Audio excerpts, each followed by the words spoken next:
আল্লাহ তাআলা মুমিনদেরকে 7টি গুণ অর্জন করতে বলেছেন। এই 7টি গুণ আমাদেরকে অর্জন করতে হবে।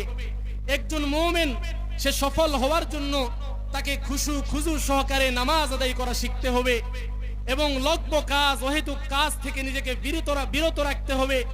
তৃতীয়ত যাকাত সম্পাদনকারী হতে হবে। চতুর্থ নিজের লজ্জাস্থানের হেফাজত করতে হবে এবং নিজেকে আমানত রক্ষাকারী হতে হবে, প্রতিশ্রুতি রক্ষাকারী হতে হবে এবং আখের 5 ওয়াক্ত নামাজের হেফাজতকারী হতে হবে। যদি আমরা এই 7টি গুণ অর্জন করি, আল্লাহ তাআলা ঘোষণা করতেছেন উলাইকা হুমুল ওয়ারিসুন, তারাই হবে উত্তরাধিকারী। আল্লাযীনা ইয়ারসুনাল ফিরদাউস, যারা জান্নাতুল ফিরদাউসের অধিবাসী হবে। সুবহানাল্লাহি ওয়া বিহামদিহি। হুম ফিহা খালিদুন, তারা সেখানেই চিরকাল বসবাস করবে।